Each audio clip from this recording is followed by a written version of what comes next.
Hey guys, good afternoon. Mike Wallace here from the York Baptist Association, continuing my little series on the mission-driven church or the Mission First Church. I wish I could have been with you last week. I'm sorry I didn't get a video out, but I've had this sinus crud that so many people have had going on, and I just did not have a voice. As you can probably hear a little bit, my voice is still compromised a little bit even now, but I'm glad I could be back with you. So just to remind you what I'm doing, I am doing a series of videos on what I call the Mission First Church and helping our churches develop a missional lifestyle.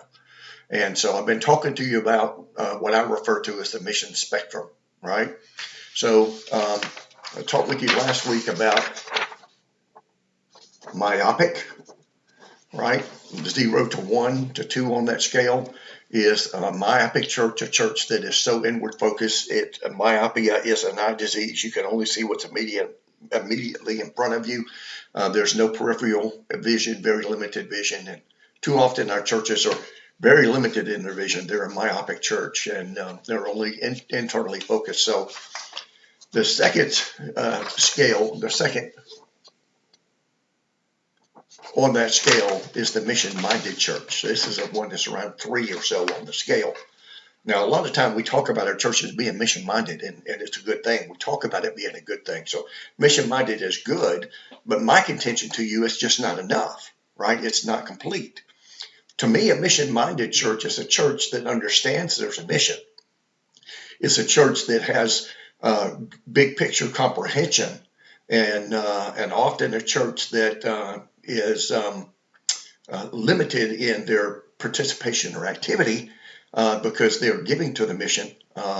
And so they are outsourcing the mission, right? This is often happens in denominations, particularly in our Southern Baptist life, where we have our North American Mission Board and our International Mission Board. And the limited view of churches is that these boards are doing the job for us, and we're supposed to participate in the offerings and give through the cooperative program, and that they take care of the mission of the church, right? That's a mission-minded church. They understand that there's a mission. They participate financially. But for them, it is very much programmatic, right? It's a program of the church that they participate. It's a program of the denomination, really, that they participate in. So it's missions from a distance.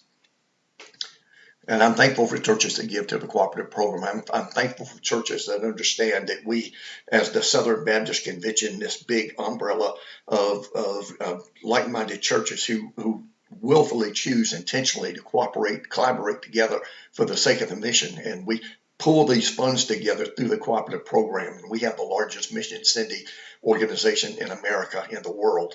And I'm so thankful to be a part of that. And I'm thankful for churches who realize that and sacrificially make the commitment to give. But is that all that God's calling us to do as a church? It's good to be mission-minded. Rejoice in the fact that you're mission-minded. But realize that God has not given the church a mandate to give. God's given the church a mandate to go, right? So the mission is not something that we finance, but it is who we are and what we do. So we'll talk more about that in the weeks to come. So you got a mission, myopic church, and you got a mission-minded church. We're better, right? But we're not there yet. So we'll talk next week about the mission-active church. Thank you. God bless you. Have a great day.